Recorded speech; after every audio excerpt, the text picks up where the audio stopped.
ہمارے معاشرے کو ٹھیک کرنے کے لیے کون آئے گا؟ پیغمبر آئیں گے؟ بولیے نا، ختم ہو گئے نبوت کا دروازہ، باب نبوت بند ہے نا، اب نبی نہیں آئیں گے۔ بتائیے آسمان سے فرشتے آئیں گے؟ کیسے ٹھیک ہوگا یہ معاشرہ اگر آپ اپنی ذمہ داری پوری نہ کریں؟ کیوں غیبتوں میں لگے ہوئے ہیں؟ کیوں جہاں بیٹھتے ہیں وہاں پر آپ برائیاں کر رہے ہیں، جھوٹ کر رہے ہیں، نظر بازی کر رہے ہیں، گالیاں بک رہے ہیں؟ یہ کیوں کر رہے ہیں آپ کی زبان سے تو تسبیح ہونی چاہیے، آپ کی نظر تو عبرت والی ہونی چاہیے۔ اندر آ گیا ہوں، آپ اپنا وقت ضائع نہ کیا کریں، مطالعہ کیا کریں۔ بوڑھے حضرات سے عرض کر رہا ہوں، تہجد پڑھنے کی عادت ڈالیے، ذکر و اذکار کیا کیجیے۔ آپ حضرات کے پاس ٹائم بہت ہے، آپ حضرات فجر کی نماز اس میں صبح اٹھ کر لوگوں کو اٹھانے کا انتظام کیجیے۔ آپ باہر نکل کر آوارہ جو نوجوان ہیں ان کو نصیحت کرنے نکل جائیے۔ آپ اپنے مطالعے کو بڑھا کر، اپنے علم کو بڑھا کر، اسلام کو بڑھا کر آپ اپنے معاشرے کے لیے بہت کچھ کر سکتے ہیں۔ آپ نوجوان کو ناکام ہونے سے بچا سکتے ہیں۔ آپ ہوٹلوں کی طرف نکل جائیے، ریلوے اسٹیشنز کی طرف نکل جائیے، آپ بس اسٹاپ کی طرف نکل جائیے، میدانوں کی طرف نکل جائیے، اسکولوں کی طرف نکل جائیے، مزارات کی طرف نکل جائیے، پارکوں کی طرف نکل جائیے۔ آپ کیوں اپنا وقت پبلک مقامات پر جا کر منشیات کے خلاف آگاہی فراہم کیجیے، نوجوانوں کو بتائیے کہ تم کیا کر رہے ہو، تمہارا یہ کام نہیں ہے۔ اگر ہمارا بوڑھا ان کاموں میں لگ جائے تو بتائیے ہمارا معاشرہ کہاں چلا جائے گا؟ آپ نکلیے، آپ کو نکلنا ہوگا، ماحولیات کی صفائی سے متعلق آگاہی فراہم کیجیے، مطالعہ کیجیے، بتائیے کہ یہ جو ہمارا معاشرہ یہ گندگی کا ڈھیر بن رہا ہے، یہ ہمارے بوڑھے باہر نکل کر اویئرنیس پھیلانا شروع کر دیں گے تو کتنا فائدہ ہونا شروع ہو جائے گا۔ آپ باہر نکلیے، لوگوں کو بتائیے کہ ذخیرہ اندوزی ناجائز ہے، آپ بتائیے کہ رشوت دینا گناہ کا کام ہے، بتائیے کہ منشیات پی کر، یہ آئس کا نشہ کر کے، یہ چرس کا نشہ کر کے، یہ بھنگ کا نشہ کر کے، یہ جناب ہمارے بچے سمت بونڈ کا نشہ کر کے کس طرح برباد ہو رہے ہیں۔ ان کے بربادی میں ایک اگر جہاں حکومت کی نااہلی ہے، یہاں پر جو ہمارے فورسز ہیں ان کا کام ہے، وہاں پر ہماری بھی ذمہ داری بنتی ہے کہ ہمارے بزرگ جو ہے باہر نکل کر، اتنے سارے بزرگ ہیں یہ اپنے منہ چرا رہے ہیں، یہ بات کرنے سے گریز کرتے ہیں۔ آقا کریم صلی اللہ علیہ وسلم نے اپنے 63 سال کی عمر تک، آخری عمر تک آپ نے تبلیغ فرمائی ہے۔ اگر کسی کو دیکھنا ہے تمہاری 60 سال عمر ہو گئی ہے تو مصطفیٰ کو دیکھو کہ 60 سال میں بھی لوگوں کو آگاہی فراہم کر رہا ہے۔ مجھے بتائیے، آپ کی عمر 63 سال ہے، بتائیے آپ سرکار مدینہ خطبہ حجۃ الوداع میں کیا فرما رہے ہیں؟ 63 سال کے بزرگوں دیکھو ذرا مصطفیٰ کیا فرماتے ہیں، کہتے ہیں لوگوں کیا میں نے اللہ کا پیغام تم تک نہیں پہنچا دیا؟ پہنچایا اثر کی تھی، آپ کیا کر رہے ہیں؟ آپ سوچئے کہ 63 سال کی عمر میں تاجدار کونین جن کے لیے کائنات کی بزم سجائی گئی ہے، جو خدا کے محبوب ہیں، جو اللہ تبارک و تعالیٰ کے وہ خاص بندے ہیں کہ جہاں کسی کی رسائی نہیں ہے وہاں مصطفیٰ کی رسائی ہے، وہ آخری لمحے تک اللہ کا پیغام اللہ کے بندوں کو پہنچا رہے ہیں۔ الشیطان الرجیم، بسم اللہ الرحمن الرحیم۔ قال اللہ تبارک و تعالی ومن نعمرہ ننکسہ فی الخلق افلا یعقلون۔ صدق اللہ العظیم۔ ان اللہ وملائکتہ یصلون علی النبی یا ایہا الذین آمنوا صلوا علیہ وسلموا تسلیما۔ اللہم صلی علی سیدنا و مولانا محمد وعلی آل سیدنا و مولانا محمد وبارک وسلم۔ صلاۃ و سلام علیک یا سیدی یا حبیبی یا رسول اللہ وعلی آلک و اصحابک یا حبیب اللہ۔ تمام حاضرین سامعین کی بارگاہ میں السلام علیکم ورحمۃ اللہ۔ بعد از حمد و صلات آپ تمام حضرات کے سامنے سورہ یاسین شریف کی آیت نمبر 68 تلاوت کرنے کا شرف حاصل کیا ہے۔ اللہ بزرگ و برتر کی بارگاہ میں دعا ہے کہ اللہ تبارک و تعالی اس آیت کے تحت ہمیں صحیح بات بیان کرنے کی توفیق عطا فرمائے۔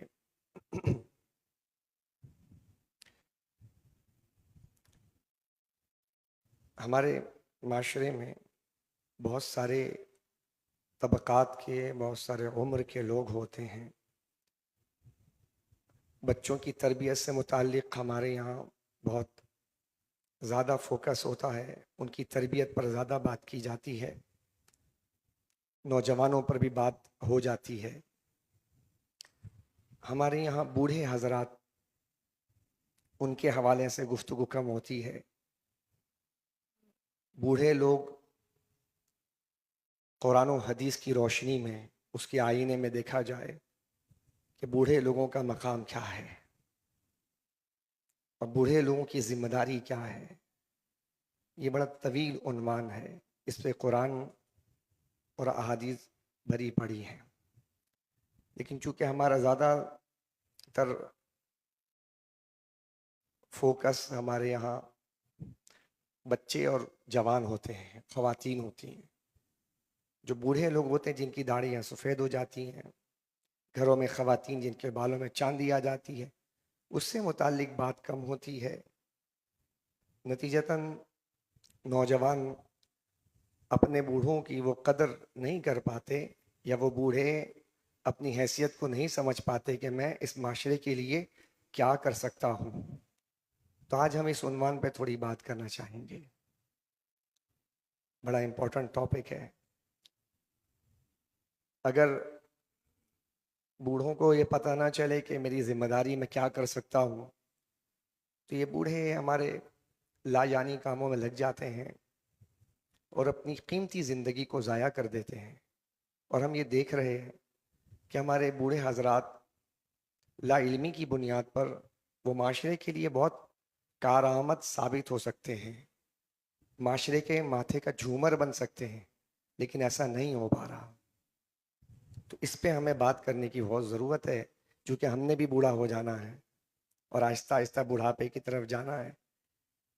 تو آج اس موضوع پہ بات کریں گے ہم کہ بوڑھے جو لوگ ہیں یہ قرآن و حدیث کے آئینے میں ہم ان کی شکل دیکھتے ہیں کہ اللہ رسول کیا فرماتا ہے. سورہ یاسین شریف کے اندر آپ پڑھتے ہیں، ماشاءاللہ یاسین شریف ہم بھی پڑھتے ہیں. اللہ فرماتا ہے وَمَن نُعَمِّرْهُ نُنَكِّسُ فِي الْخَلْقِ أَفَلَا يَعْقِلُونَ. اور ہم جس کو لمبی عمر دیتے ہیں، ہم جس کو لمبی عمر دیتے ہیں تو ہم اس کی جسمانی جو بناوٹ ہے اس کو ابتدائی حالت کی طرف الٹ دیتے ہیں. تو جس کو لمبی عمر ہوگی تو بڑھاپے کی طرف جب جائے گا تو دوبارہ پلٹا دیا جاتا ہے جیسا کہ وہ بچپن میں تھا. اس کی بصارت، اس کے ہاتھ کی طاقت، اس کے جسم کے اندر جو قوت، چلنے پھرنے میں جو چھوٹا بچہ سنبھل کر چلتا ہے پھر بڑھاپے میں پھر سنبھل کر چلتا ہے. تو یہ قرآن بیان کر رہا ہے کہ یہ پورے سرکل کو بیان کر دیا، اس میں جوانی سب آ گئی. اور پھر کہا کہ بس کیا وہ نہیں سمجھتے کہ یہ ساخت ہم نے جو بنائی ہے وہ کیوں بنائی ہے. پھر سورہ فاطر میں اللہ تعالیٰ فرماتا ہے کہ سورہ فاطر آیت نمبر 11 میں فرماتا ہے جس بڑی عمر والے کو وما یعمر من معمر ولا ينقص من عمره الا فی کتاب. اور جس بڑی عمر والے کو بڑی عمر دی جائے، بڑی عمر والے کو بڑی عمر دی جائے، زیادہ عمر دی جائے، یا جس کسی کی عمر کو کم رکھا جائے، یہ سب ایک کتاب میں ہے، لکھا جا رہا ہے، درج کیا جا رہا ہے. تو بطور خاص کہا کہ لمبی عمر جو دے رہے ہیں اس کو اللہ تعالیٰ ہائی لائٹ کر رہا ہے. اسی طرح اللہ فرماتا ہے سورہ فاطر میں آیت نمبر 37 میں کیا ہم نے تمہیں اتنی لمبی عمر نہ دی تھی جس میں جو چاہتا بآسانی نصیحت قبول کر سکتا تھا، اور آ گیا تمہارے پاس ڈرانے والا، اس کی بھی بات تم نے نہ مانی، بس اب اپنے کیے کا مزہ چکھو، بس ظالموں کا کوئی مددگار نہیں ہے. یہاں بھی دیکھیے اللہ تعالیٰ بیان فرما رہا ہے کہ ہم نے تمہیں لمبی عمر عطا کی. اب ہم تھوڑا سا ان آیات کے تناظر میں ہم یہ دیکھنا چاہیں، اچھا یہاں پر یہ جو لمبی عمر ہے اس سے مراد 80 برس ہے. اللہ فرمانا کیا ہم نے تمہیں لمبی عمر نہیں دی، تو اس سے کیا عمر مراد ہے؟ 80 برس ہے. اور یہ ابن عباس اور حضرت علی کے قول کے مطابق 60 سال، یعنی جس کو 60 سال مل جائے یا 80 سال کا بوڑھا ہے تو اس کے بارے میں کیا کہا جا رہا ہے کہ کیا تمہیں ہم نے لمبی عمر نہیں دی، یعنی 60 سال دی یا 80 سال دیے، تو پھر تم نے اس میں کیا کیا. اور تمہیں سوچنا چاہیے، ڈرانے والا آیا اور ڈرا رہا ہے. اسی طرح حضرت قتادہ روایت کرتے ہیں کہ معمر بوڑھا وہ ہے جس کی عمر 60 سال تک پہنچے اور کم عمر والا وہ ہے جو اس سے قبل ہی مر جائے۔ تو اس کی وضاحتیں کی گئی ہیں کہ لمبی عمر سے کیا مراد ہے۔ انسان کی زندگی میں مختلف ادوار سے گزرتی ہے زندگی، اس کے جسم پر متعدد ادوار آتے ہیں۔ تو اب دیکھیں کہ جو اللہ فرماتا ہے وَمَن نُعَمِّرْهُ نُنَكِّسُ فِي الْخَلْقِ، اور اللہ فرما رہا ہے خود ہم جس کو لمبی عمر دیتے ہیں تو ہم اس کی جسمانی بناوٹ کو ابتدائی حالت کی طرف الٹ دیتے ہیں۔ تو آپ سمجھیے گا کہ ہماری ابتدا مٹی سے ہے۔ کس سے ہے؟ اب تھوڑا سا اس کو سمجھنے کی سعادت ہم حاصل کرتے ہیں۔ جب بندہ مٹی کے بعد پھر وہ غذا بنتا ہے، سبزہ بنتا ہے، پھر بندہ سبزہ کھاتا ہے، سبزہ کھانے کے بعد پھر وہ نطفہ بن جاتا ہے، پھر نطفہ مدغہ بن جاتا ہے۔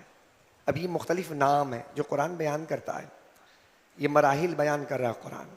مدغہ، پھر وہ علاقہ بن جاتا ہے، نطفہ مدغہ علاقہ۔ پھر جب وہ علاقہ بن جاتا ہے تو اس کے بعد ماں کے پیٹ میں اس کی جسمانی ساخت بنا دی جاتی ہے، مجسم ہو جاتا ہے۔ پھر اس کے اندر روح ڈال دی جاتی ہے۔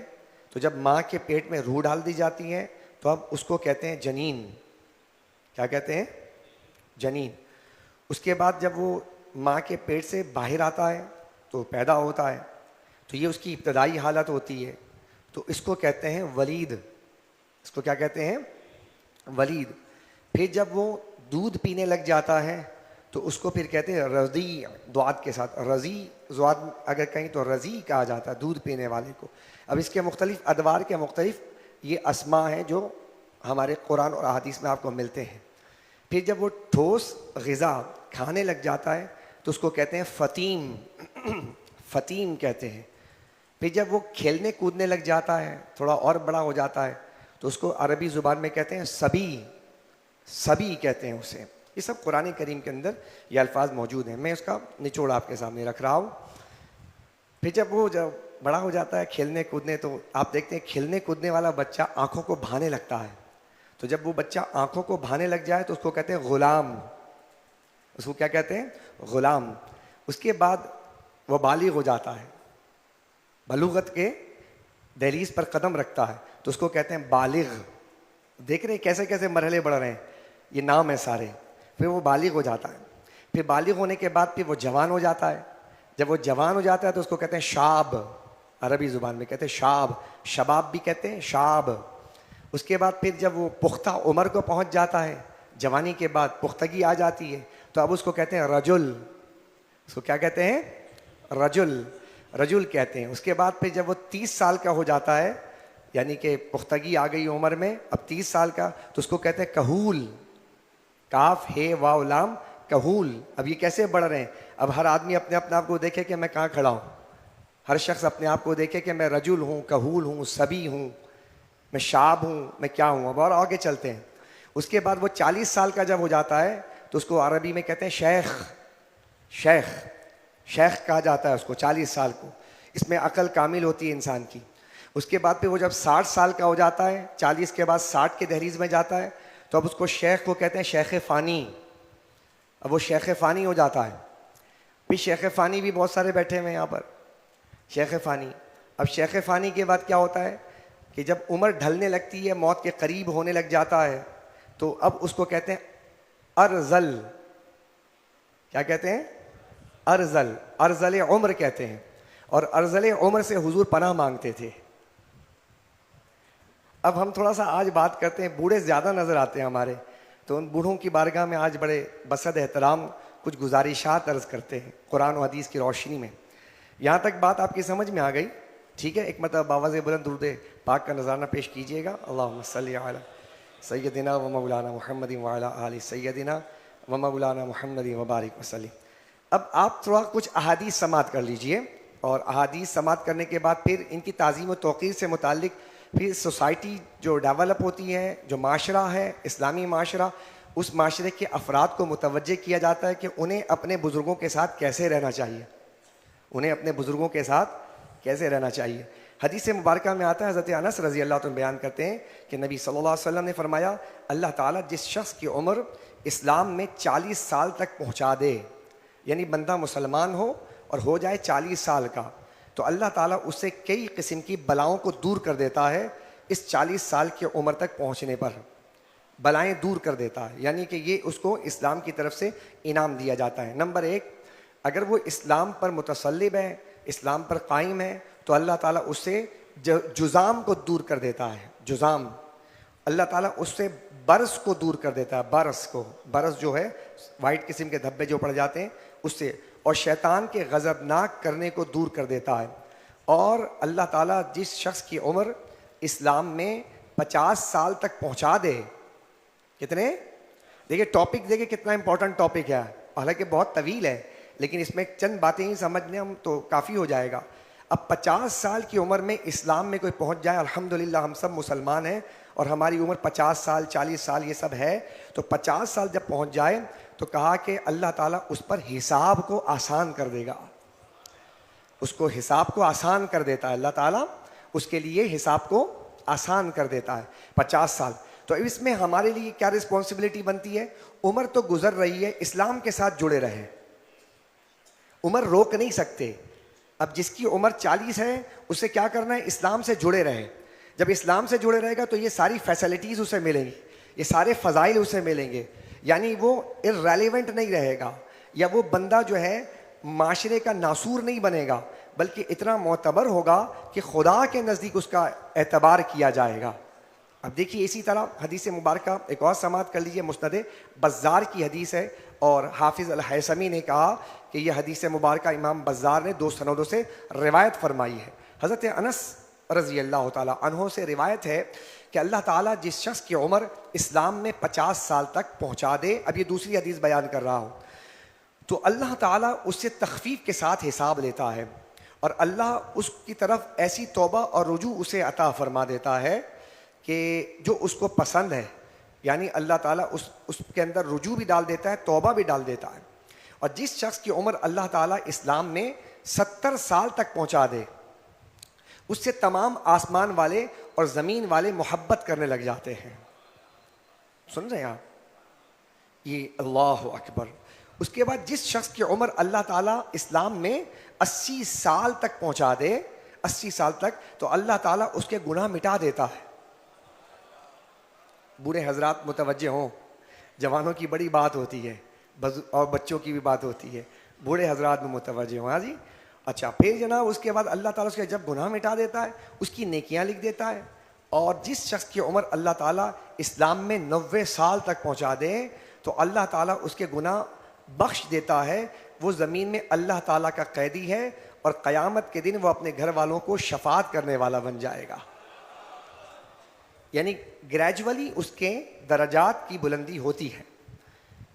جبکہ آپ کا معاشرہ 60 سال کے بعد ریٹائر کر دیتا ہے، اور اسلام اسے ریٹائر نہیں کرتا، بلکہ اسلام کہتا ہے تو لگے رہے، اور تیرے درجات بلند ہوتے جا رہے ہیں، تیرے گناہ مٹتے جا رہے ہیں۔ تو اسلام نے آخری وقت تک ہمارا ساتھ نبھایا ہے۔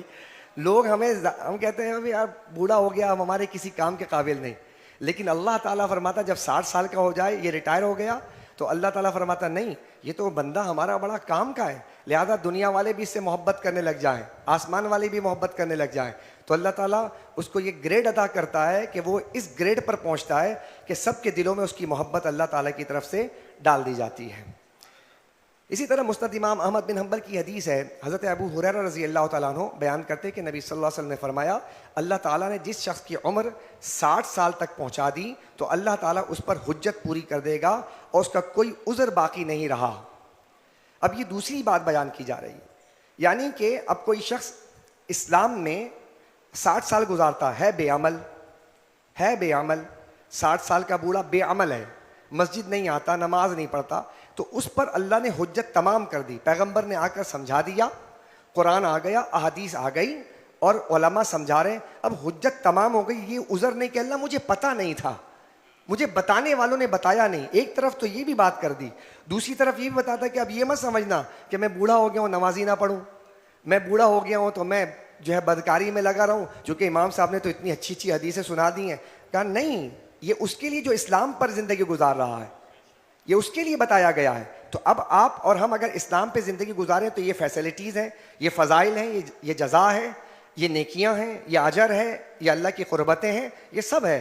اس کے بعد پھر ہمارے معاشرے کے لوگوں کو بھی اللہ تعالیٰ نے ان بزرگوں کے ساتھ اس طرح متوجہ کیا۔ میں آگے جا کے عرض کر دیتا ہوں۔ حضرت سہل بن سعد روایت کرتے ہیں، مستدرک کی حدیث ہے کہ اللہ تعالیٰ نے جس شخص کی عمر 70 سال تک پہنچا دی تو عمر میں اس پر اپنی حجت پوری کر دی اور اس کا عذر باقی نہیں رہا۔ اسی طرح بخاری شریف کی حدیث ہے کہ ہم یوں کہتے ہیں کہ اچھا سچ ہر جگہ بولنا بھی نہیں ہوتا، بعض جگہ ایسا ہوتا ہے کہ جہاں پہ خاموش رہنا بہتر ہوتا ہے۔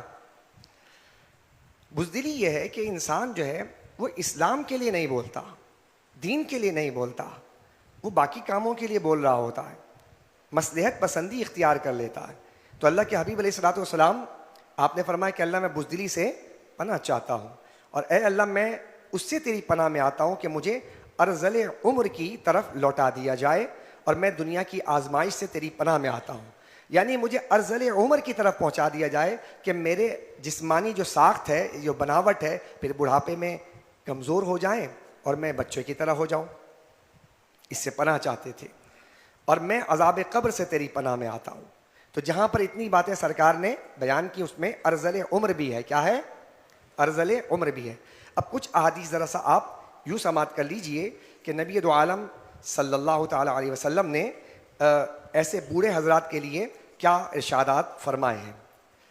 حدیث مبارکہ میں آتا ہے کہ اب جو بندہ بوڑھا ہو جائے ہمارے معاشرے میں، ایک بہت بڑی تعداد بڑھاپے کی ہو جاتی ہے۔ میں دوسرے معاشرے کی بات نہیں کرتا، اس معاشرے کا وقت نہیں کہ اس پہ بات کی جائے، لیکن میں اپنے معاشرے کی بات کرتا ہوں کہ ہمارے معاشرے میں بوڑھا ہو جائے تو اس بوڑھے کے فضائل بیان کر دیے۔ اب دوسرے لوگوں کو جو جوان ہیں، اولاد ہے، پڑوسی ہے یا خاندان کے لوگ ہیں، ان کو ان بوڑھوں کے ساتھ کیسا تعلق بنانا چاہیے۔ اب یہ تعلق سمجھ لیجئے۔ مرقات کے اندر ملا علی قاری رحمہ اللہ بیان فرماتے ہیں کہ حضرت انس رضی اللہ تعالیٰ عنہ سے مروی ہے کہ وہ کہتے ہیں کہ رسول اللہ صلی اللہ علیہ وسلم نے فرمایا کہ میری امت کے بوڑھے کی عزت و توقیر کرنا میری عزت کرنا ہے، یعنی کہ بوڑھوں کی عزت کرنا ایسا جس نے رسول اللہ کی عزت کی ہے۔ اب یہ بتایا جا رہا ہے کہ یہ بوڑھوں کو ذلیل نہیں کرنا چاہیے، ان کے ساتھ اونچی آواز سے بات نہیں کرنی چاہیے، ان کی عزت کرنی ہے، ان کی توقیر کرنی ہے، ان کا ادب کرنا ہے۔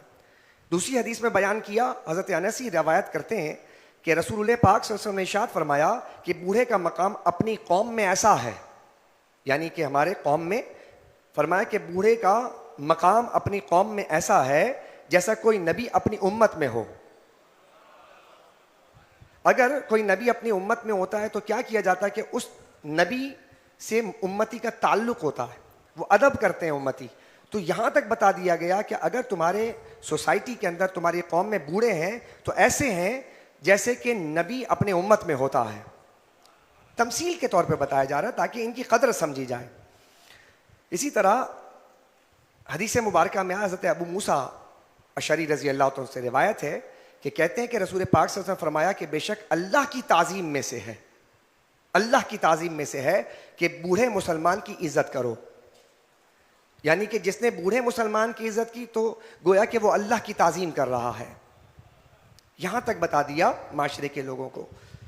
حضرت عبادہ بن صامت رضی اللہ عنہ سے مروی ہے کہ رسول پاک صلی اللہ علیہ وسلم نے ارشاد فرمایا کہ 3 افراد کے حق کو صرف منافق ہی ہلکا جانتا ہے، یعنی کہ اپنے اندر یہ دیکھ لیں ہم کہ منافقت کی علامت بیان کی گئی کہ اگر کوئی شخص ان 3 اشخاص کو ہلکا جانتا ہے، ان کے ادب کو، ان کی توقیر عزت کو ہلکا جانتا ہے تو اس میں منافقت کی صفت ہے، اور منافق کوئی اچھا آدمی نہیں ہوتا۔ تو کہا نمبر 1 سفید بالوں والا مسلمان، اس کو ہلکا جاننا، اس کی عزت کو ہلکا جاننا منافق ہے۔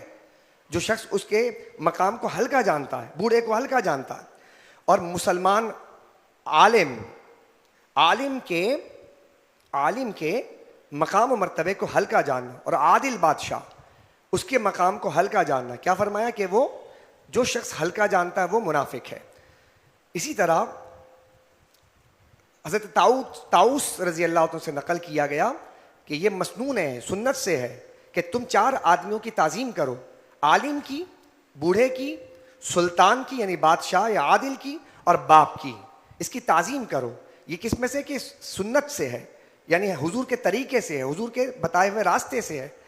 اسی طرح نبی کریم علیہ الصلوۃ والسلام نے فرمایا کہ سفید داڑھی والے مسلمان کا احترام اللہ تعالیٰ خود کرتا ہے، کہ جب وہ دعا کے لیے ہاتھ اٹھاتا ہے سفید داڑھی والا، یعنی تم اس لیے بھی کرو کہ اللہ بھی اس کے لیے، اللہ تبارک و تعالیٰ اس کا خود احترام کرتا ہے کہ بوڑھا ہاتھ اٹھاتا ہے، جوان بھی ہاتھ اٹھاتا ہے، تو اللہ تعالیٰ دیکھتا ہے کہ یہ بوڑھا سفید داڑھی والا ہاتھ اٹھاتا ہے، تو اللہ تعالیٰ اس بات سے حیا فرماتا ہے کہ اس کے خالی ہاتھ لوٹا دے واپس، صرف اس لیے کہ اس کے بال سفید ہیں،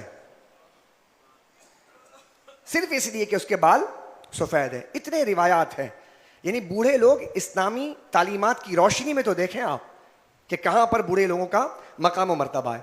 بوڑھے لوگ بارگاہ الہی میں کس مقام پر پہنچتے ہیں؟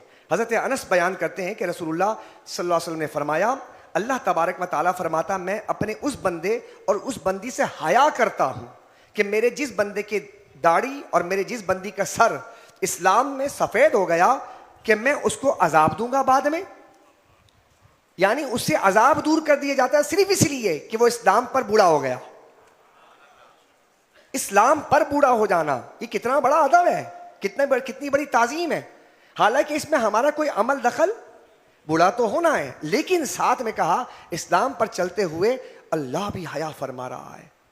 اللہ اکبر۔ بے شک دوسری حدیث میں آیا اللہ تعالیٰ بوڑھے آدمی کو عذاب دینے سے حیا فرماتا ہے۔ اسی طرح امام بیہقی نے ایک روایت بیان کی، توجہ ہے یا نہیں ہے؟ ابھی یہ روایت سنا کر کے میں کچھ اور باتوں کی طرف آتا ہوں کہ بوڑھا اگر ہاتھ اٹھاتا ہے اور دعا کرتا ہے، یا بوڑھی ہاتھ سے، بوڑھے کا تو ذکر ہو گیا، ایک بوڑھی کا بھی ذکر ہو جاتا ہے جی۔ اب بوڑھی کون ہے؟ صحابیہ ہے۔ ہوا کیا؟ ہوا یہ کہ حضرت انس بیان کرتے ہیں کہ ایک جوان انصاری مر گیا، اس کا انتقال ہو گیا، اس کی ماں بوڑھی تھی اور اندھی تھی، نابینا تھی، تو ہم نے میت پر کپڑا ڈال دیا اور اس کی ماں کو تسلی دینے لگے کہ تیرا بیٹا مر گیا ہے، تو وہ کہنے لگی کیا میرا لڑکا مر گیا ہے؟ ہم نے کہا ہاں تیرا بیٹا مر گیا۔ اندھی تھی وہ، بوڑھی عورت تھی، سفید تھے اس کے بال، تو وہ بڑھیا کو جب یہ بات پتہ چلی کہ میرا بیٹا مر گیا ہے نا، تو وہیں پہ وہ دعا میں مشغول ہو گئی، اللہ سے دعا مانگنے لگی اور کہنے لگی یا اللہ تو جانتا ہے کہ میں نے تیری طرف اور تیرے نبی کی طرف اس امید کے ساتھ ہجرت کی تھی کہ تو ہر مصیبت میں میری مدد فرمائے گا۔ اے اللہ میں بوڑھی ہوں، اے اللہ میرا بیٹا جوان مر گیا، اے اللہ تو نے وعدہ فرمایا کہ تو میری مدد فرمائے گا، اے اللہ میری یہ مصیبت دور کر دے کہ میرا بیٹا مجھ سے جدا ہو گیا ہے اور میں بوڑھی ہوں، میں اندھی ہوں، میرا کون خیال کرے گا۔ یہ دعا کی اس عورت نے سرکار مدینہ صلی اللہ علیہ وسلم کے احادیث کو سامنے رکھیے اور اس عمل کو سامنے رکھیے، اس بوڑھی عورت نے جب دعا کی نا تو حضرت انس بیان کرتے کہ ہم وہیں تھے کہ جوان لڑکا جو مرا ہوا تھا وہ کپڑا اٹھا کر بیٹھ گیا، وہ زندہ ہو گیا، اس کی دعا سے اللہ نے اس کو زندہ کر دیا، اس کے بیٹے اللہ اکبر، زندہ ہو گیا اور اس کے بعد اچھا ہو گیا، کھانا کھانے لگا، پانی پینے لگا، کیونکہ بڑھیا نے نبی کریم علیہ السلام کی برکت سے دعا مانگی تھی تو اللہ نے اس کے ہاتھ کو خالی نہیں لوٹایا۔ کہاں مقام ہے بوڑھوں کا، اندازہ لگائیے آپ، بوڑھے اگر ہمارے معاشرے میں ہوں تو اللہ تعالیٰ ان کو کس انداز میں، یعنی اس طرح اللہ کے بارگاہ میں اس کا مقام و مرتبہ بلند ہو جاتا ہے۔ لیکن ساتھ میں ایک چیز اور، ایک حدیث مبارکہ سماعت کر لیجئے گا کہ جب بندہ بوڑھا ہو جاتا ہے تو اس کے ساتھ ایک چیز اور بڑھنے لگ جاتی ہے۔ اب اس کو یہ بھی، ہر بوڑھے کو یہ سمجھنا چاہیے کہ جہاں پر اب مجھے بڑھاپے میں کیا کرنا چاہیے۔ بڑھاپے کے اندر دو چیزیں بڑھیں گی لیکن اس کو کنٹرول کرنا پڑے گا، دو چیزیں بڑھیں گی اسے کنٹرول کرنا پڑے گا۔ اب سنیے گا کیا بڑھ جاتی ہے، صحیح مسلم، بخاری و مسلم کی حدیث ہے، حضرت انس بیان کرتے ہیں کہ نبی کریم علیہ السلام نے فرمایا کہ آدمی بوڑھا ہوتا ہے اور دو باتیں ان کی جوان ہوتی چلی جاتی ہیں، یعنی کہ جسم بوڑھا ہونے لگ جاتا ہے اور اندر سے بھی بوڑھا ہو جائے نا، کہا نہیں، اس کی دو چیزیں بڑھاپے میں جوان ہونے لگ جاتی ہیں۔ آپ کو نہیں پتا تھا، مجھے اگر آقا نہ بتاتے تو کیسے پتا چلتا؟ بوڑھا ہو رہا ہے اے انسان تو، لیکن تیری دو چیزیں جوان ہو رہی ہیں۔ نمبر ایک، مال کی لالچ، مال کا جو لالچ ہے نا، یہ بڑھاپے میں جوان ہو جاتی ہے۔ اور ہم دیکھتے ہیں کہ مال کی لالچ بڑھ جاتی ہے انسان کی، اور نمبر دو عمر کی زیادتی، کہ میری عمر زیادہ ہو جائے، میری عمر زیادہ ہو جائے۔ ذات ذی وقار اللہ تبارک و تعالی نے، اب میں آپ کے سامنے عرض کرتا ہوں کہ کیسے آپ کے سامنے کچھ چیزیں ایسی ہو کہ یار ہمارے بڑھاپے کے اندر کوئی تو لوگ ہوں جن کو دیکھ کر ہم جینا سیکھیں، کوئی تو لوگ ہوں کہ جن کو دیکھ کر ہماری زندگیاں آسان ہو جائیں۔ انسان انسان انسان کو دیکھ کر انسان بنتا ہے، انسان، بولیے نا، انسان کو دیکھ کر انسان بنتا ہے، تو کوئی تو انسان ہو جس کو دیکھ کر وہ انسان بن جائے۔ اچھا، اب ایک بات بتائیے کہ آپ تمام حضرات، دنیا میں زیادہ کامیاب لوگ ہیں یا ناکام لوگ زیادہ ہیں؟ کامیاب زیادہ ہیں یا ناکام زیادہ ہیں؟ پہلے یہ بتائیں، کامیاب زیادہ ہیں؟ زیادہ ہیں؟ اچھا، ناکام زیادہ ہیں؟ کیا آپ یہ سمجھتے ہیں کہ دنیا میں ناکام لوگ زیادہ ہیں؟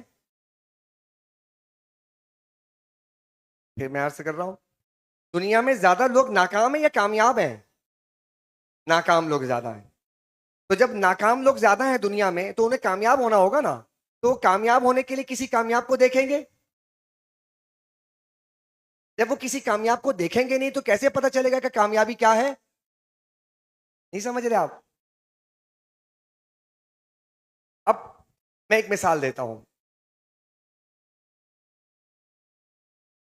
ایک صحابی تھے، انہوں نے دعا مانگنا شروع کیا، سرکار سے کہا یا رسول اللہ آپ میرے لیے دعا کریں کہ میرا جو ہے نا گھر بڑا ہو جائے، اور میرے جو ہے نا کیا کہتے ہیں مویشی وغیرہ بڑی ہو جائے، اور مجھے اللہ خوشحال کر دے۔ تو نے دعا نہیں مانگی۔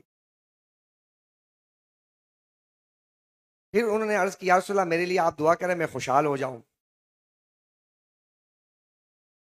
حضور نے دعا نہیں کی۔ تیسری مرتبہ پھر اس صحابی نے کہا یا رسول اللہ آپ میرے لیے دعا کریں میں خوشحال ہو جاؤں۔ اس مثال سے سمجھیے گا، تو حضور نے ان کے اصرار پہ دعا کر دی۔ دعا کی تو حضور کی دعا تھی، خوشحال ہو گیا، وہ صحابی خوشحال ہو گئے۔ جب خوشحال ہو گئے تو مدینے میں رہتے تھے نا، تو گھر چھوٹا پڑا، مدینے سے دور چلے گئے، مدینے سے بولو نا دور چلے گئے، گھر بڑا لے لیا، مویشی لے لی۔ اب سمجھ آئی بات کہ حضور کیوں دعا نہیں مانگ رہے تھے؟ اس کے نزدیک کامیابی یہ تھی کہ میرے پاس مال زیادہ آ جائے، میرا گھر بڑا ہو جائے، لیکن آقا دعا اس لیے نہیں مانگ رہے تھے کہ حضور اسے اپنے قربتوں میں رکھنا چاہتے تھے۔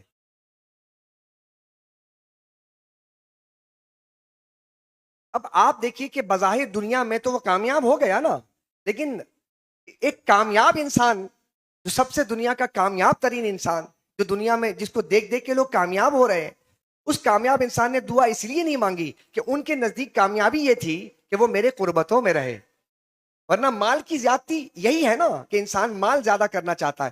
تو حضرات ذی وقار، اسی لیے اللہ تبارک و تعالیٰ نے ہم سے کیا فرمایا؟ کہا کہ اہدنا الصراط المستقیم صراط الذین انعمت علیہم، ان لوگوں کے راستے پر چلو جن پر ہم نے انعام کیا ہے۔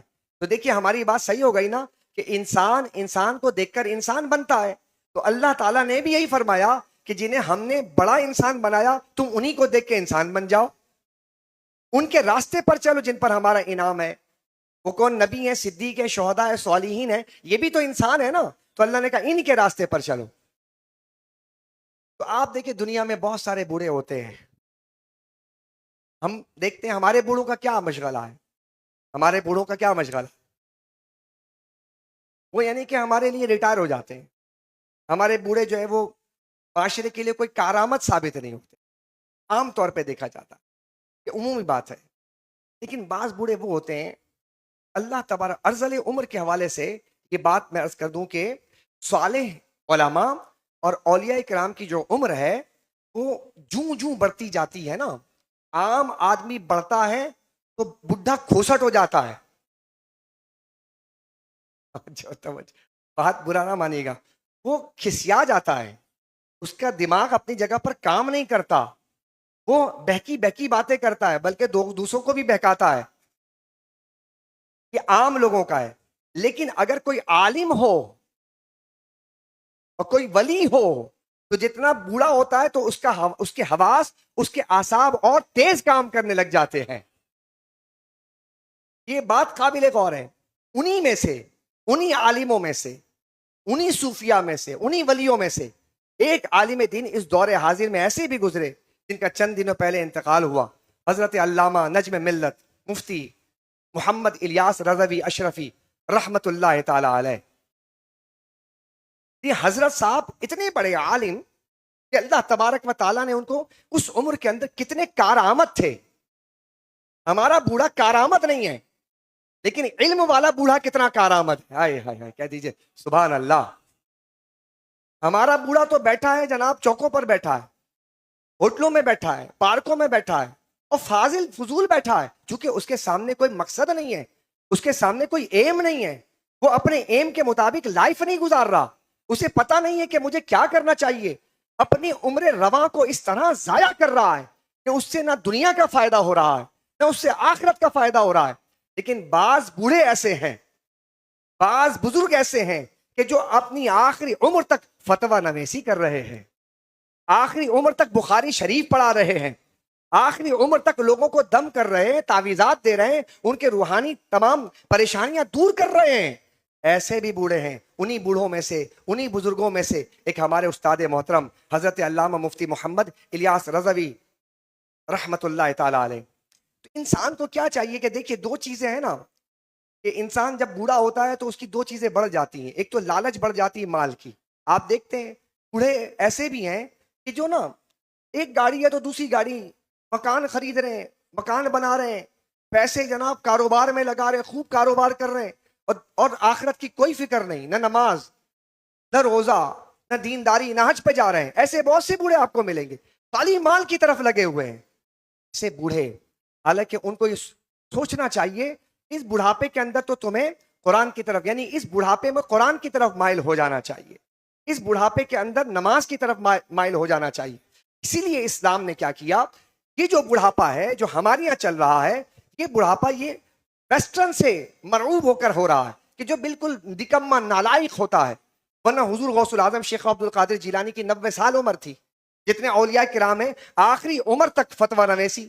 مطلب ہمارے حضرت صاحب مفتی محمد الیاس رضوی رحمہ اللہ جس صبح آپ کا انتقال ہوا اور رات میں بخاری شریف کا افتتاح فرما رہے ہیں، صبح کے وقت جس وقت آپ کا انتقال وضو فرما رہے ہیں، تو وضو بھی کس لیے کہ تخصص کی کتاب پڑھانے کے لیے جا رہے ہیں، آخری لمحے تک کتاب پڑھا رہے ہیں، آخری لمحے تک علم بانٹ رہے ہیں، آخری لمحے تک عرفان بانٹ رہے ہیں۔ یعنی ان کا لمحہ ناجائز کاموں میں، گناہ کے کاموں میں نہیں بلکہ خدا کے راستے میں گزر رہا ہے۔ یہ کب ہوتا ہے کہ جب بندہ اللہ سے لو لگا لیتا ہے تو اس کی عمر جوان، یعنی کہ اس کی جو عمر بڑھاپے کی ہے اللہ کس طرح لگا دیتا ہے۔ آپ بھی سوچئے کہ آپ کی عمر کہاں گزر رہی ہے۔ ہمارے حضرت صاحب مفتی محمد الیاس رضوی رحمہ اللہ راتوں میں تہجد پڑھنا اور جناب تہجد کے بعد ذکر و اذکار کرنا، آپ کے معمولات میں سے جو آپ کے قریب کے ساتھی، ہمارا تعلق 2001 میں جب ہم حضرت کے پاس حاضر ہوئے تو اس وقت جب دیکھا تو ماشاءاللہ جب سے ہم نے ان کو دیکھا انتہائی سادہ، سادگی، ایسی سادگی کہ حضرت سادگی بھی وہاں جا کر شرما جائے، اتنا سادہ انسان اور اتنے بڑے عالم دین، سبحان اللہ۔ سادہ کھانا، سادہ لباس، گاڑیوں کا بھی کوئی ششکا نہیں، جو گاڑی یعنی موٹر سائیکل 50 ہم نے ان کو اس زمانے میں دیکھی، آخری دن بھی جب ان کا وصال ہوا تو وہی 50 آپ کے جناب وہاں پر کھڑی تھی۔ ساری زندگی ایک پورا عمارت قائم کر دیا، اتنی بڑی عمارت بنائی، اتنی تگ و دو کی دین کے لیے کہ آپ کی سوچ ہوگی، آپ نے اپنے پیچھے ایک مدرسہ چھوڑا، اپنے پیچھے سینکڑوں علماء، ایسے بڑے بڑے علماء کہ جو علماء خود استاد ہیں ماشاءاللہ، بڑے بڑے علماء ان سے اکتساب فیض کرنے آتے تھے۔ ایک بوڑھا یہ بھی ہے کہ جو بوڑھا ہمارے یہاں مطلب لوگوں کو فائدہ پہنچا رہا ہے، لوگ ان کے جوان آ رہے ہیں ان کے پاس، علماء آ رہے ہیں ان کے پاس۔ ایک بوڑھا یہ بھی ہے، ایک بوڑھا ہمارے معاشرے کا وہ بھی ہے جو کچھ نہیں کر رہا، جو صرف کھا رہا ہے، دھرتی پہ بوجھ بن رہا ہے، نہ وہ دین کا کام کر رہا ہے نہ دنیا کا کام کر رہا ہے۔ میرے بھائیوں، میرے بزرگوں، میں آپ کے پاؤں کو ہاتھ لگا کے عرض کرتا ہوں، یہ وہ لوگ ہیں جنہیں دیکھ کر انسان بنتا ہے، جنہیں دیکھ کر انسان جیتا ہے۔ یعنی ان کا یہ عالم تھا، علم کا یہ عالم کہ آقا کریم علیہ السلام ارشاد فرماتے ہیں کہ قرب قیامت علم اٹھا لیا جائے گا۔ تو علم اٹھانے کا کیا مطلب ہے؟ علماء اٹھتے جائیں گے۔ اتنے بڑے عالم تھے، چونکہ ہمارا مزاج، ہم علماء کو کبھی ہم مدارس میں جا کے دیکھتے نہیں کہ یہ علماء کس طرح تعلیم دے رہے ہیں، کس طرح آپ اور ہم تو جناب تھوڑا سا کمی ہو جائے، بیشی ہو جائے تو پریشانی لاحق ہو جاتی ہے۔ لیکن ان علماء کرام کا عالم یہ ساری زندگی گزار دی، آخری دن تک سادگی کا عالم. بس جناب کوئی زیادہ ششکے جس طرح ہمارے یہاں ہوتے ہیں کہ لائن لگاؤ تو ٹوکن لگاؤ تو فلاں کرو، دم درود کرتے تھے اور تعویذات دیتے تھے. آپ آخری دن تک آپ نے وہ سب کام کیا، تمام معمولات کو جاری رکھا. اور بڑے بڑے علماء، مفتی اعظم پاکستان مفتی منیب الرحمان صاحب جیسی شخصیت، جب کوئی فتویٰ ایسا آتا جس میں کسی سے رائے لینی ہو کہ اس فتوے میں رائے لینی ہے کہ اس فتوے میں کیا ہونا چاہیے، تو آپ اپنا فتویٰ حضرت کے پاس مفتی منیب الرحمان صاحب دامت برکاتہم العالیہ، مفتی محمد الیاس رضوی صاحب رحمۃ اللہ تعالی علیہ، ان کے پاس بھیجتے تھے. اور مفتی محمد الیاس رضوی صاحب جو بات کہتے تھے تو ان کی رائے کی قدر کر کے ویسے ہی فتویٰ صادر فرماتے تھے. یعنی اتنا بڑا عالم ہم سے جدا ہو گیا، اتنا بڑا عالم. خود مفتی صاحب فرما رہے ہیں کہ میں اکیلا ہو گیا ہوں. مفتی منیب الرحمان صاحب فرما رہے ہیں اتنے بڑے عالم، دعوت اسلامی کے مفتی سب آ کے رجوع کرتے تھے. مفتی اکمل صاحب، علامہ ڈاکٹر رضوان صاحب، بڑے بڑے علماء آ کے رجوع کرتے تھے. مفتی سہیل، یہ جتنے آپ ٹیلی ویژن پہ آپ دیکھتے ہیں نا مفتیان اعظام کو، یہ سارے مفتیان اعظام حضرت سے جا کر، مفتی وسیم اختر القادری صاحب دامت، یہ سارے کے سارے بڑے علماء ہیں. اتنے بڑے علماء بھی اپنے علم کی سیرابی کے لیے اور اپنے علم کو پختہ کرنے کے لیے اگر کسی کی طرف رجوع کرتے تھے تو اس کا نام مفتی محمد الیاس رضوی اشرفی رحمت اللہ تعالی علیہ، جو ہم سے آج جدا ہو گئے ہیں. یہ بڑا نقصان ہوا، یہ بولیے نا، بڑا نقصان ہوا. تو میں آپ سے عرض کروں گا، یہ سارے 10 میں نے یہ بات آپ کی بارگاہ میں عرض کی کہ ہم نے حضرت کے بڑے پائے کے عالم حضرت تشریف لے گئے، اللہ تبارک و تعالی نے انہیں اپنے پاس بلایا. لیکن جو انہوں نے فتاوی رضویہ کا مطالعہ اس طرح ہر وقت مطالعہ کرتے رہتے تھے، سفر میں ہوں حضر میں ہوں قرآن کی تلاوت کرتے رہتے تھے. اتنے جناب صوفی باصفا انسان دنیا میں بہت کم نظر آتے ہیں. آج آپ سے یہ بات عرض کر رہے ہیں کہ جو آج موجود علماء ہیں نا، جو آج ہمارے یادگار اسلاف، ان کی قدر کیجئے، ان کی صحبتیں اختیار کیجئے. یہ جب چلے جائیں گے دنیا سے نا تو آپ کی آنکھیں ترسیں گی ایسے لوگوں کو دیکھنے کے لیے جو جا رہے ہیں ہمارے سامنے سے.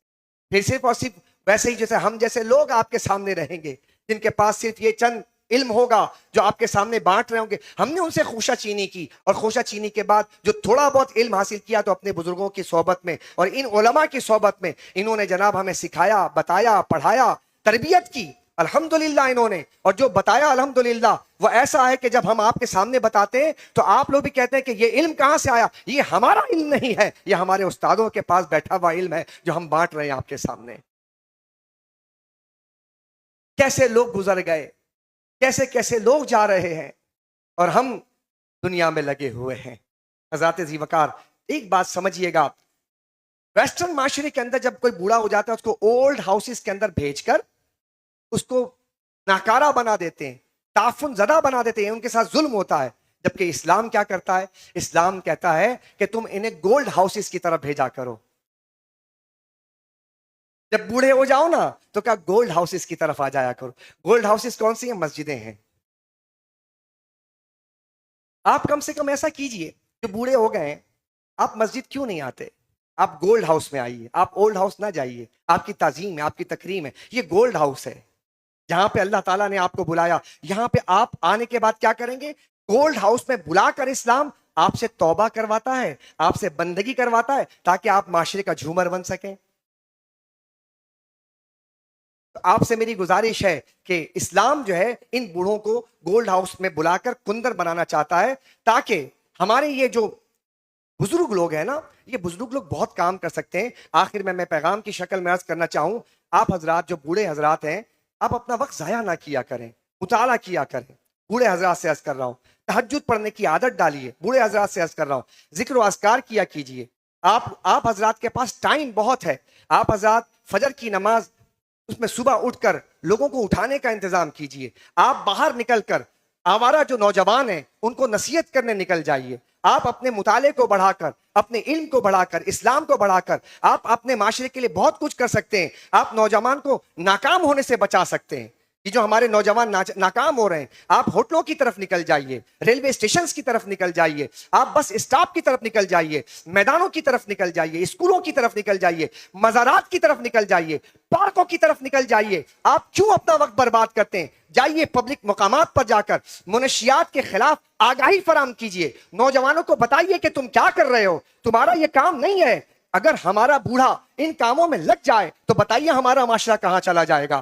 آپ نکلیے، آپ کو نکلنا ہوگا. ماحولیات کی صفائی سے متعلق آگاہی فراہم کیجیے، مطالعہ کیجیے، بتائیے کہ یہ جو ہمارا معاشرہ یہ گندگی کا ڈھیر بن رہا ہے، یہ ہمارے بوڑھے باہر نکل کر اویئرنیس پھیلانا شروع کر دیں گے تو کتنا فائدہ ہونا شروع ہو جائے گا. آپ باہر نکلیے، لوگوں کو بتائیے کہ ذخیرہ اندوزی ناجائز ہے، آپ بتائیے کہ رشوت لینا گناہ کا کام ہے، بتائیے کہ منشیات پی کر، یہ آئس کا نشہ کر کے، یہ چرس کا نشہ کر کے، یہ بھنگ کا نشہ کر کے، یہ جناب ہمارے بچے سمت بونڈ کا نشہ کر کے کس طرح برباد ہو رہے ہیں. ہمارے بچے برباد ہو رہے ہیں. ان کے بربادی میں ایک اگر جہاں حکومت کی نااہلی ہے، یہاں پر جو ہمارے فورسز ہیں ان کا کام ہے، وہاں پر ہماری بھی ذمہ داری بنتی ہے کہ ہمارے بزرگ جو ہے باہر نکل کر، اتنے سارے بزرگ ہیں یہ اپنے منہ چرا رہے ہیں، یہ بات کرنے سے گریز کرتے ہیں. آقا کریم صلی اللہ علیہ وسلم نے اپنے 63 سال کی عمر تک، آخری عمر تک آپ نے تبلیغ فرمائی ہے. اگر کسی کو دیکھنا ہے تمہاری 60 سال عمر ہو گئی ہے تو مصطفیٰ کو دیکھو کہ 60 سال میں بھی لوگوں کو آگاہی فراہم کر رہا ہے. مجھے بتائیے، آپ کی عمر 63 سال ہے، بتائیے آپ سرکار مدینہ خطبہ حجۃ الوداع میں کیا فرما رہے ہیں؟ 63 سال کے بزرگوں دیکھو ذرا مصطفیٰ کیا فرماتے ہیں. کہتے ہیں لوگوں کیا میں نے اللہ کا پیغام تم تک نہیں پہنچا دیا؟ پہنچایا سرکار نے، یہ آگاہی فراہم کی تھی. آپ کیا کر رہے ہیں؟ آپ سوچئے کہ 63 سال کی عمر میں تاجدار کونین، جن کے لیے کائنات کی بزم سجائی گئی ہے، جو خدا کے محبوب ہیں، جو اللہ تبارک و تعالیٰ کے وہ خاص بندے ہیں کہ جہاں کسی کی رسائی نہیں ہے وہاں مصطفیٰ کی رسائی ہے. وہ آخری لمحے تک اللہ کا پیغام اللہ کے بندوں کو پہنچا رہے ہیں. کیا آپ کی ذمہ داری نہیں ہے؟ میں بزرگوں سے پوچھنا چاہتا ہوں، بتائیے کیا آپ کی ذمہ داری نہیں ہے؟ آپ تو فارغ ہیں، آپ بزرگ ہیں، فارغ ہیں، آپ کے پاس ٹائم ہے، کیوں بیٹھتے ہیں ہوٹلوں میں جا کر چائے کے دکان میں وقت برباد کرتے ہیں، پان کی دکان میں بیٹھ کر جناب جمع چوکڑی؟ آپ جائیں، میں یہ عرض کرتا ہوں آپ جائیں، بیٹھیں ضرور، لیکن جا کے وہاں بتائیں، رات کو جلدی سونے کے فوائد بتائیں اور صبح جلدی اٹھنے کے فوائد بتائیں آپ انہیں. آپ یہ کیوں نہیں کر رہے؟ حضرات ذی وقار، ہمیں اچھی صحت اور لمبی عمر کے لیے آگاہی فراہم کرنے کے لیے یہ سب سیشن کرنے پڑیں گے. تو اگر ایسا ہو جائے نا تو پھر بوڑھے معاشرے کے لیے باوقار رہنما ثابت ہوں گے. بتائیں کتنے رہنما بیٹھے ہوئے یہاں پر؟ اگر ہر ایک بزرگ یہ کام ذمہ داری لے لے تو بتائیے کتنے رہنما بیٹھے ہوئے ہمارے پاس؟ بتائیے نا. حکومت اگر ٹاؤن کی بنیاد پر ہمارے بزرگوں کی ذمہ داری لگا دے کہ نوجوانوں کی اصلاح کرنے کے لیے، تو بتائیں کتنا بڑا کام لیا جا سکتا ہے. لیکن ہم نہیں کر رہے. ہم سمجھیے، غور کیجئے، خدا کے واسطے ان تمام باتوں کی طرف توجہ فرمائیے کہ یہ سب چیزیں ہم سب معاشرے کے فرد ہیں. میں آخری میں عرض کروں گا، بتائیے آپ ہمارے معاشرے کو ٹھیک کرنے کے لیے کون آئے گا؟ بتائیے آپ. نہیں طے کر لیتے، آخری میں یہ بات عرض کرتا ہوں، بتائیے آپ حضرات، بتائیں، چلے یہ بات طے کر لیتے ہیں، ہمارے اس معاشرے کو ٹھیک کرنے کے لیے کون آئے گا؟ پیغمبر آئیں گے؟ بولیے نا، ختم ہو گیا نبوت کا دروازہ، باب نبوت بند ہے نا، اب نبی نہیں آئیں گے. بتائیے آسمان سے فرشتے آئیں گے اس معاشرے کو ٹھیک کرنے؟ بتائیں نا کون آئے گا؟ کیسے ٹھیک ہوگا یہ معاشرہ اگر آپ اپنی ذمہ داری پوری نہ کریں؟ کیوں غیبتوں میں لگے ہوئے ہیں؟ کیوں جہاں بیٹھتے ہیں وہاں پر آپ جو ہے یعنی کہ برائیاں کر رہے ہیں، جھوٹ کر رہے ہیں، نظر بازی کر رہے ہیں، فحاشی پھیلا رہے ہیں، گالیاں بک رہے ہیں؟ یہ کیوں کر رہے ہیں آپ کی زبان سے تو تسبیح ہونی چاہیے، کہہ دیجئے سبحان اللہ. آپ کی نظر تو عبرت والی ہونی چاہیے کہ میں اس عمر کے اندر آ گیا ہوں کہ پتہ نہیں کب آنکھ لگ جائے. ہمارے استاد محترم آخری جملہ کہا کرتے تھے، کیا بات ہے سبحان اللہ، ہر وقت جب بھی پوچھیں حضرت اور بھی کچھ کام کرنا، کیا نہیں، اکثر تو گزر گئی ہے، تھوڑی باقی ہے. ہمارے حضرت فرمایا کرتے تھے، مفتی محمد الیاس رضوی صاحب رحمت اللہ علیہ، کہتے اکثر تو گزر گئی، تھوڑی باقی ہے. آپ بتائیے کیا ہمارے زبان پہ کبھی بھولے سے یہ لفظ آتا کہ اکثر تو گزر گئی ہے اور تھوڑی سی باقی ہے؟ اس تھوڑی کے لیے کیا کرتے تھے کہ آخری رات بھی وہ تھوڑی سی بچی نا، رات میں بخاری شریف پڑھا کر آئے، گھر آئے، رات میں تہجد کی نماز کھڑے ہو کر پڑھا، اور ایسی خوبصورت تلاوت کی کہ ان کے بچے کہہ رہے ہیں جیسے جوانی میں کرتے تھے. اس کے بعد جب تہجد کی نماز پڑھ لی تو اوراد و وظائف کرنے لگے. اوراد و وظائف کرنے کے بعد پھر جناب فجر کی نماز ادا کی, پھر اوراد و وظائف کیا. اس کے بعد ناشتہ کرنے کے بعد تھوڑا آرام کیا, وضو بنایا. وضو بنانے کے بعد پھر حضرت جب تشریف لے کر جانے لگے بس وہیں پر گرے اور آپ کا انتقال ہو گیا. یہ آخری وقت کا آخری دن کا عمل تھا کہ دیکھیے سبحان اللہ, اگر کوئی اللہ سے لو لگائے تو اللہ اپنے پاس کیسے بلا لیتا ہے. کیا آپ بھی ایسی موت نہیں چاہتے کہ حالت وضو میں جائے انسان یار, اللہ رسول کو یاد کرتے ہوئے جائے. مرنا نہیں ہے, مرنا تو ہے نا بالآخر. اور پھر جنازے نے بتا دیا کہ ایک انسان, او نوجوانوں جو سمجھتے ہو کہ یہ سوشل میڈیا, میں بھی اپنے آپ کو بھی یہ بات کہتا ہوں, ہم یہ سمجھتے ہیں, ہم سب کہتے ہیں اپنے لیے, ہم سمجھتے ہیں کہ سوشل میڈیا شاید ہمیں چار دانگے عالم میں مشہور کرے گا, اور ہم ہر وقت دیکھتے رہتے ہیں کہ کتنے لوگ ہمیں دیکھ رہے ہیں اور کتنے لوگوں نے نہیں دیکھا, ہماری ریچنگ کتنی ہے اور ہمارے فالوورز کتنے ہیں, یہ سب ہم دیکھتے ہیں. میں نے اپنے استاد محترم کو کبھی کسی فیس بک پر نہیں دیکھا, ہمارے استادوں کا مزاج ہی نہیں, لیکن انہوں نے کہا کہ آج کل ہمیں شاگردوں سے کہا کہ تم لوگ یہ کام کرو, ہمارے زمانے تو گزر گئے, تم لوگ کرو. استادوں کے کہنے پر یہ سب کر رہے ہیں ہم, ورنہ اس کی حاجت نہیں ہے. دین ایسے, اس سے پہلے بھی جمعے ہوتے تھے, اس کی حاجت نہیں ہے, لیکن پیغام پہنچ جائے, چونکہ وہاں پر اس سوشل میڈیا پر گندگی بہت ہے, لہذا یہ قرآن و حدیث بھی پہنچ جائے. ہمارے استاد نے کبھی اس کا سہارا نہیں لیا, لیکن یقین جانیے گا جنازے کے اندر میرے خیال میں کراچی کا کوئی بڑا عالم نہیں تھا جو اس جنازے کے اندر شریک نہیں تھا. عوام اہل سنت میں سے سارا امت آیا تھا, اس لیے کہ اعلیٰ حضرت نے کتنی پیاری